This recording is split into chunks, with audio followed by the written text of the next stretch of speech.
어, 오늘 하나님 말씀 속에서 우리가 제일 먼저 확인해야 될 것이 무엇이냐? 우리가 무엇을 하는가 이전에 내가 누구인가 하는 정체성입니다. 오늘 말씀 속에서 제자들이 다 도망갔어요. 배신하는 유다, 가룟 유다, 그리고 도망가는 제자들, 그 속에서 예수님은 혼자셨습니다. 오늘 말씀 속에서 그리스도 앞에서 배신하고 도망하는 제자들이라고 했어요. 지금 뭐 가난한 성도들 이런 말이 많대요. 이제 교회 안 나간다 이거죠. 늘 예배드리고 싶다가 너무 예배드리고 싶다가 정책 이래 되니까 어쩔 수 없이 예배 못 나간다 이것과 늘 예배드리기 싫고 막 뭐 주일날 가기도 싫고 귀찮고 하다가 이제 안 나갈 핑계가 생긴 것하고 사람이 봤을 때는 구별이 안 돼요. 근데 하나님이 보셨을 때는 다릅니다. 그죠? 전도도 마찬가지예요. 막 교회에서 막 교회 가면 전도하라 하잖아요. 그러니까 막 늘 막 전도 부담스럽고 막 하기 힘들다가 전도 안 해도 되는 좋은 핑계가 생긴 겁니다. 그것과 늘 너무 전도 속에서 너무 축복 속에서 하나님 계획 따라서 살고 있다가 이 문제가 온 것과 코로나 팬데믹이 온 것과 천지 차이입니다. 그죠? 많은 사람들이 지금 어떻게 하고 있는 상태냐? 그냥 신앙생활 놨어요. 신앙생활 안 해도 티가 안 나니까요. 그러면 앞으로 큰 재앙이 오는데, 이제 앞으로 깜깜한 밤이 오는데, 처녀들이, 어떤 처녀는 미리 기름을 준비한 처녀가 있고, 준비하지 않은 처녀가 있습니다. 이제 결혼해서 이제 신랑이 언제 올지 모르는데, 기름을 준비한 사람과 안 준비한 사람이 있습니다. 근데 딱 오셨는데 어떻게 해요? 이제 기름이 없으니까 지금 신랑이 오니까 어떻게 합니까? 빨리 기름을 준비해야 되니까 막 빌리러 오는 겁니다. 그때는 뭐라고 하죠? 늦었습니다. 늦었어요. 그 시간표가 늦은 겁니다. 왜냐? 미리 준비하고 있어야 돼요. 이게 뭘 얘기하시는 거냐? 예수님이 재림하시는데 복음운동 계속하고 있는 교회와 복음운동하는 전도자, 이제 예수님 오신다고 하니까 급하니까 뭐라도 준비하려고 하는 그 복음 놓치고 언약 놓치고 있던 교회, 그 성도 분명히 다릅니다. 그죠? 오늘 제자들이 어떤 상황이었냐? 배신하고 도망가는 제자들이었습니다. 배신하고 도망갈 수밖에 없는 게 사실은 객관적인 사실이죠. 늘 예수님 따라가다 그 예수님이 최악의 반역자의 자리에서 죽으셨어요. 그 잡혀가시는 지금 모습입니다. 그러니까 겁이 날 수밖에 없죠. 막 교회 안에 예를 들어서 막 총 들고 막 그 테러리스트들이 들어와가지고 막 예수 믿으면 죽인다 하고 들어왔다. 무서운 게 당연한 거죠. 그런데 이 십자가의 순환 앞에 제자들이 도망갈 수밖에 없었는데 중요한 건 뭐냐? 예수님이 계속 얘기하고 계셨어요. 미리 이런 일이 일어날 것을 얘기하신 겁니다. 예언하셨습니다. 어느 정도 예언했냐? 구약 성경 내내 예언했습니다. 왜 어린 양을 잡아서 피를 흘려야 되는지, 왜 양 잡고 소 잡고 비둘기 잡고 다 잡아야 되는지, 우리를 위해서 흘리실 그 희생 제사의 피의 비밀이 무엇인지, 그 피의 비밀을 회복할 때 어떤 일이 일어났는지, 10가지 기적으로 해결되지 않던 그 재앙이 피 흘릴 때 어떻게 끝났는지, 그걸 성경은 계속 얘기합니다. 이삭에게 언약을 심었던 그 모리아 사건 아십니까? 자기가 이유도 없이 죽어야 될 그 이삭이 아브라함 아버지한테 이제 죽이라고 하잖아요. 이삭을 피제사를 드리라고 하잖아요. 그 피제사의 제물로 죽어야 될 내가 원인도 모르고 망할 수밖에 없었던 그 상태의 내가 구원받을 수 있는 길은 뭐였습니까? 하나님이 준비하신 수풀에 뿔이 걸린 양, 여호와 이레라고 있잖아요. 하나님이 준비하신 양, 그 피제사로만 나는 재앙을 이길 수 있는 겁니다. 넘어설 수 있는 겁니다. 그 주인공으로 누가 오셨습니까? 그 주인공이 예수 그리스도시다 이 말이에요. 어떤 사람은 구약성경 펴갖고 막 보다가 뭐 맨날 이렇게 피 흘리냐, 피 비린내 나는 책이다, 너무 무섭다, 이렇게 얘기하는 사람도 있어요. 맨날 양 잡고 소 잡고 피 흘리고, 이 제사 얘기 계속 있는 거예요. 그래서 우리가 성경 한번 일독해 보겠다 해갖고 어디서 주로 포기하냐면 창세기에 있습니다. 창세기 읽다 보면 뭐가 나와요? 막 족보 누가 누구를 낳고 누구 누구를 낳고, 거기서 한번 위기가 와요. 누가 이걸 막 몇 장씩 해놨어. 성경의 특징, 중요한 거는 분량이 많아요. 안 중요한 건 분량을 적게 해놨습니다. 그래서 분량 적은 것 중에서 어떤 거 하나 간신히 끄집어내가지고 강조한다, 그거 틀린 겁니다. 그죠? 누가 누구를 낳고, 이게 왜 많아요? 언약의 흐름, 여자의 후손의 비밀을 전달할 그 흐름, 그걸 얘기하는 겁니다. 그게 창세기 아닙니까? 쭉 얘기합니다.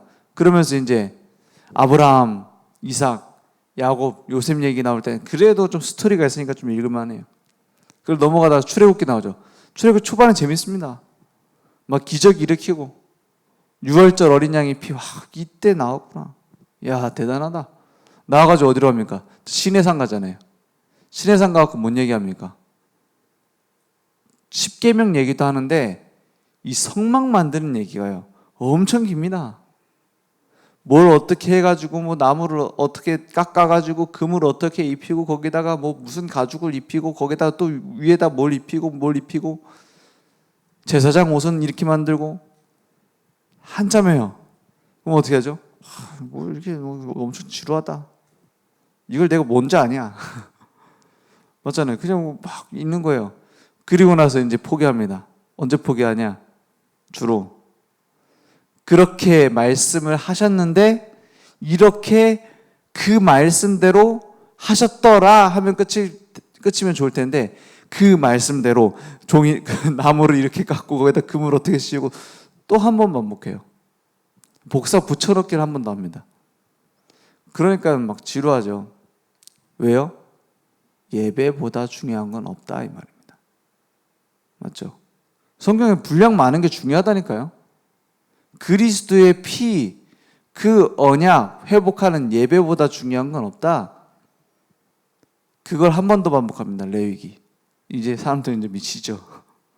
이건 똑같은 영 또 하냐? 아닙니다. 중요하기 때문에 많은 분량을 넣는 거라니까요. 뭘 넣어놨어요? 예배, 피제사. 그거 없으면 죽는다 이 말이에요. 이게 누굴 얘기하시는 거냐? 앞으로 여자의 후손, 어린 양의 피의 비밀로 그리스도가 오실 것이다. 구약 성경 내내 얘기합니다. 내내 지겹도록 얘기합니다. 지겹도록. 왜? 들어도 또 놓치니까. 그 놓친 얘기가 뭡니까? 사사기 아닙니까? 그 언약을 회복할 때마다 하나님은 모든 걸 회복했어요. 피제사의 비밀을 회복할 때마다, 전도와 선교의 비밀을 회복할 때마다 하나님 모든 걸 회복했다니까요. 그게 사사기 아닙니까? 근데 놓쳤어요. 놓칠 때마다 재앙이 왔어요. 그러니까 나중에 뭐 합니까? 우리도 조금 다른 나라처럼 왕 좀 세워달라 안 합니까? 우리나라도 좀 왕 좀 세워주세요. 근데 참된 왕은 누구예요? 하나님이시잖아요. 참된 왕의 권한을 갖고 이 땅에 참 왕으로 오신 분이 누구예요? 예수 그리스도시잖아요. 근데 그 왕 말고 다른 왕 달라는 거예요. 그래서 하나님은 처음에 니네들이 왕 왜 필요하냐 이랬습니다. 내가 왕인데 니네 왕이 왜 필요하니? 그래서 처음으로 세운 왕이 뭡니까? 사울 왕입니다. 사울 왕이 무너질 줄 하나님은 알고 계셨어요. 근데 뭘 말하기 위해서 사울 왕을 세우셨냐? 너희들이 왕을 세울 건데 그 왕이 언약을 회복하면 너희들 나라의 모든 곳에 평안이 있을 것이고, 왕이 우상 숭배하고 나를 떠나면 너네들 재앙당할 것이다. 그런데도 세워주리? 물어봅니다.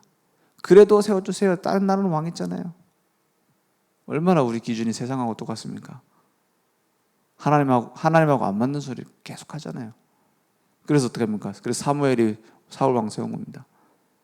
그때부터 어떻게 되냐? 왕이 언약 놓치면 재앙을 당하기 시작한 거예요. 그 심각한 문제가 온 게 아합 왕 아닙니까? 이게 계속 반복되는 겁니다. 그러니까 왕을 세워도 안 되는 거예요. 아무리 좋은 왕, 정치 잘하는 왕을 세워도 언약 놓치면 전부 재앙당하는 겁니다. 이게 하나님이 세우신 기준이에요. 그리고 수많은 제사장들이 세워져서 피제사 드리지만 언약 놓칠 때마다 어떻게 됐습니까? 그래서 뭐라고까지 말씀하십니까? 내가 그 재물을 보는데 신물이 난다. 너네들 그 피제사 내가 그 냄새 맡는 거 좋아하는 것처럼 느끼니? 나는 그걸 좋아하는 게 아니야. 계속 얘기하시잖아요. 그리고 많은 선지자들이 일어나가지고 보여줍니다. 하나님의 능력을. 엘리야 선지자를 세워가지고 하나님의 능력이 어떤 건지 보여줍니다. 그런데도 떠나잖아요. 그래서 그것들로 다 안 되고 왕이 와도 안 되고 제사장이 와도 안 되고 참 선지자들이 와도 안 돼요.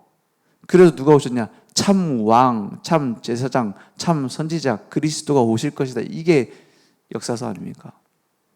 계속 누굴 얘기합니까? 그리스도만 붙잡아야 되는 겁니다. 그리스도만 계속 얘기하고 계시니까요. 그 그리스도가 오셨다라는 것이 신약 성경입니다. 그래서 십자가에 죽으시는 겁니다. 그래서 고린도전서 15장 3절에서 4절에 성경대로 죽으시고 어떻게 했어요? 성경대로 살아나셨다. 이 성경의 모든 예언의 성취 예수 그리스도. 그 사실을 알았다면 흔들리지 않았겠죠. 맞죠? 그냥 뭐 아는 거예요. 예수님 십자가에 죽고 부활한다고 했는데 진짜 그게 가능한 일인가? 못 믿는 게 당연했습니다. 왜냐? 상식적으로 불가능하잖아요. 의학적으로 불가능하잖아요. 그래서 예수님이 하신 말씀을 담지 못했어요. 마음속에 담지 못했어요. 이런 일들이 얼마나 우리에게 많습니까? 뭐 목사님이니까 저런 얘기 하시겠지. 그렇게 듣는 경우 많다니까요. 나도 모르게. 뭐 말씀은 그런데 지금 상황은 안 되지. 좀 언젠가 될 시간표가 있겠지. 언젠가 내가 좀 이 문제 좀 해결되면 그때 좀 붙잡지. 이런다니까요. 저도 그럴 때 많아요. 왜요? 마음은 원이로되 육신은 약하도다. 상황이 안 되잖아요. 내 상황이. 그래서 제자들은 흔들렸습니다. 언약대로 될 것인데 괜히 흔들렸어요. 그래서 예수님을 잡으러 온 겁니다.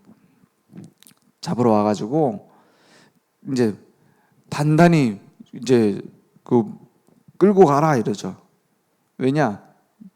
이 끌고 가는 사람들도 알아요. 예수님이 얼마나 엄청난 능력을 가졌는지. 그러니까 막 긴장하고 온 거죠. 그런데 순순히 끌려가거든요. 순순히 끌려가셔서 어떻게 하시냐? 체포당하셔서 왜 뭐 강도같이 내가 강도 잡는 거 나를 강도로 생각하는 거냐? 검과 몽실을 가지고 왔냐? 하나님의 말씀을 이루려고 내가 간다 이랬어요. 걸어서 가셨죠. 그리고 말고의 귀도 자르고 이제 막 난리를 칩니다. 베드로. 성격대로 하는 거죠. 성격대로. 검으로 흥한 자 검으로 망하리란데 그러니까는 하지 말라는 거죠. 그런 거. 그래서 어떻게 합니까? 끌려가십니다. 한 청년은 이제 빨가벗고 이제 잡혀가는 신세가 됩니다. 이런 일들이 쭉 일어나는 걸 보세요. 그래서 잡아가는 사내들인 공회원들도 유대의 최고의 법정입니다. 그 앞에 서면은 진짜 그 자리에서 죽을 수도 있는 거예요. 그래서 채용시킬 증거를 막 찾아서 옵니다. 하는 모습들 보세요.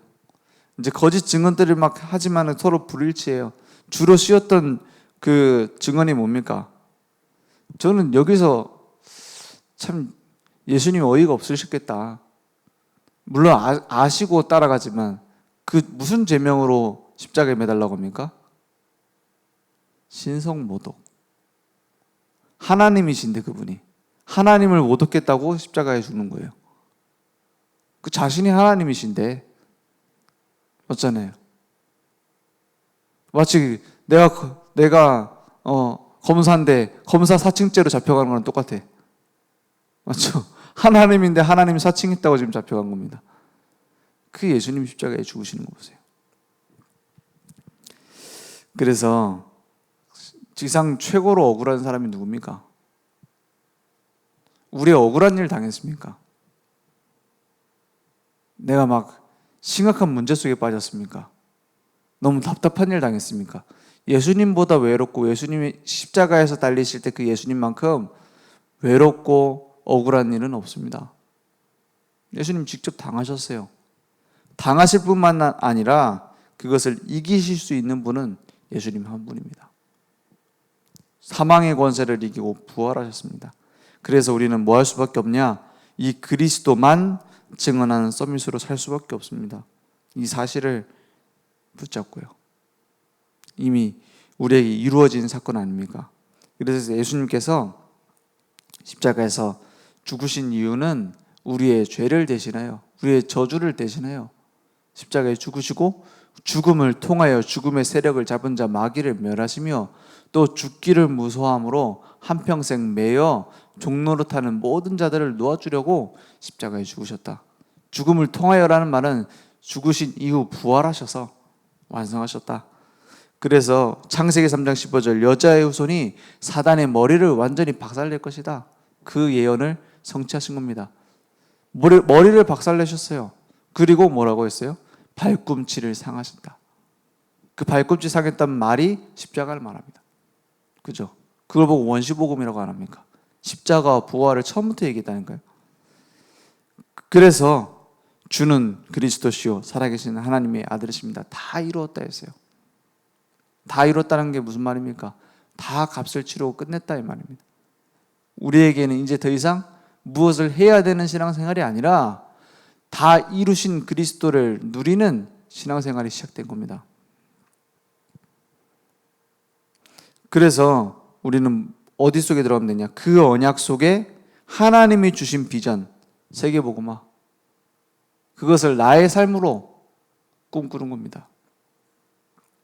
그 그림을 그리는 겁니다. 그러면 기도할 때 하나님이 준비하신 이미지와 작품은 나오게 돼 있어요. 그래서 우리는 기도할 게 하나밖에 없습니다. 많이 기도할 게 없어요. 뭐 이거 해달라 저거 해달라 필요 없습니다. 맞죠? 우리 혹시 자녀들 중에서 어머니 내가 너무 배가 고픈데 내일 혹시 밥 주십니까? 물어보는 아이들 있어요? 내가 진짜 잘할 테니까 내일 밥 좀 주세요. 내일 아침, 점심, 저녁 다 주실 수 있습니까? 진짜 주실 수 있어요? 막 물어보는 아이 있습니까? 없어요. 자녀라면. 그죠? 자녀는 뭐예요? 배고파 밥 줘 이러죠. 당연히 줄 줄 알고. 고아들은 뭐 해야 돼요? 밥 얻어 먹을 수 있을까 눈치 봐야 돼요. 그렇잖아요. 그래서 밥 많이 주잖아요. 그러면은 챙겨놔야 돼요. 나중에 못 먹을 수도 있으니까. 그게 고아입니다. 하나님이 우리를 자녀 삼으셨어요. 모든 것을 어떻게 해요? 책임지십니다. 뭐 달라 할 필요도 없어요. 미리 줍니다. 중요한 건 그게 아니에요. 아버지가 보셨을 때 모든 걸 줘도 되는 자녀인가가 중요한 거예요. 맞죠? 형제들이 여러 명 있는데 어떤 한 아들은 장남인데 맨날 뭐예요? 술 먹고 마약 먹고 엉뚱한 데 돈 다 쓰고 있어요. 그 아들을 사랑하니까 어떻게 합니까? 사랑하니까 함부로 뭘 안 줘요. 회사 회장인데 모든 걸 다 가졌는데 그 자녀한테 주겠습니까? 주면 망하는데 오히려 안 주겠죠. 근데 어떤 아들은 막내 아들인데 아버지 사업에 관심이 많고 아버지가 원하는 게 뭘지 딱 거기 방향 맞추고 있어요. 누구한테 사업을 줘야 됩니까? 그 방향 맞추고 있는 아들한테 줘야 돼요. 뭐 달라고 안 해도 줘야 됩니다. 왜요? 그래야 사니까. 그렇죠? 그 어떻게 하면 빼먹어가지고 이상한 데 쓸까 하는 아들한테는 주면 안 돼요. 사랑한다면. 주면 망할 거 아닙니까? 맞죠? 기도 안 하고 받는 응답이 진짜 응답입니다. 그죠? 오늘 하나님과 방향 맞추는 그리스도만 증언하는 서밋으로 사는 것이 모든 응답의 시작입니다. 그래서 기도의 차원이 달라지는 겁니다. 하나님의 계획이 나의 것으로 설계되어진다면 뭐 기도할 필요가 없어집니다. 사실은 이것만 두고 기도하면 됩니다. 오늘 우리가 뭐 그럼 내 발등에 불 떨어졌는데 어떻게 합니까? 이거 문제 해결돼야 되는데 뭐 그걸 뭐 하지 마라 이런 말은 아니죠. 중요한 것은 어떤 것을 막 내가 기도해야 된다 이게 아니라 우리의 상태입니다. 하나님과 방향을 맞추고 있느냐, 내 고집대로 내 생각대로 가고 있느냐. 오늘 그러면 간단하게 보여질 겁니다.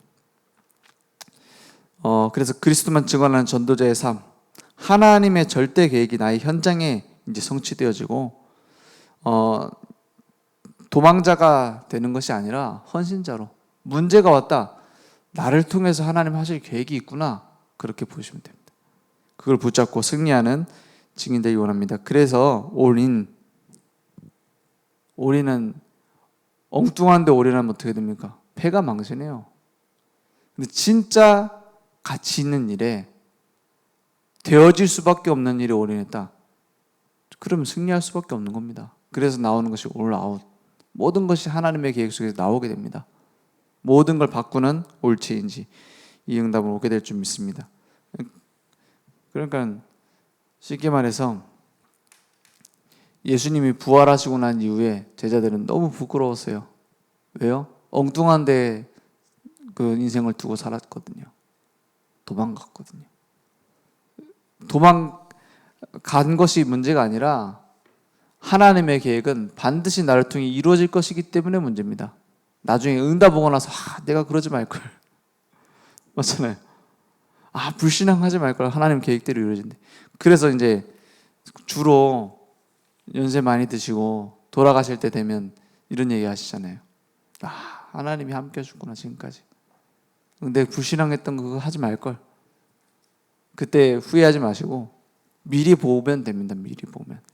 하나님의 계획을 미리 보고 지금 교회도 전 세계 교회가 힘듭니다. 이건 단순한 코로나 문제가 아니에요. 오래된 문제입니다. 솔직히 신앙생활 진짜 해야 될 이유 없잖아요. 굳이 예배를 집중할 이유가 없었던 거 아닙니까? 코로나 때문에 예배가 무너진 것이 아니라, 그렇지 않습니까? 내 인생에 가장 중요한 게 예배 아니었던 거 아닙니까? 그래서 문제인 거 아닙니까? 오늘 하나님의 말씀이 내게 담겨져서 내게 최고의 가치로 그리스도가, 예배가 회복되는 시간 되기 원합니다. 기도하겠습니다. 하나님 감사합니다. 우리를 구원하시고 하나님의 자녀 삼으셔서 지금도 성령으로 역사하시며 인도하시는 것을 믿습니다. 우리의 모든 상황과 문제를 회피하고 도망가는 것이 아니라 하나님의 언약으로 붙잡고 올인할 수 있도록 역사해 주옵소서. 갈등을 피하는 것이 아니라 갈등 뒤에 숨겨준 하나님의 숨은 계획을 발견할 수 있도록 눈을 열어주옵소서. 우리에게 이미 와 있는 빛을 비추는 그리스도의 증인으로 평생 쓰임받도록 역사해 주옵소서. 지금은 우리 주 예수 그리스도의 은혜와 하나님의 무한하신 사랑하심과 성령님의 내주인도 역사 충만하신 은혜가 오늘 하나님의 말씀을 나의 것으로, 하나님의 계획을 나의 계획으로 붙잡고 평생을 전도자로 쓰임받을 모든 우리 전도자들의 머리 위에, 우리 온라인으로 모바일로 함께 예배드리는 전도자들, 우리 늘좋은교회 머리 위에, 우리 후대와 현장 위에 지금부터 영원토록 항상 함께 있을지어다. 아멘.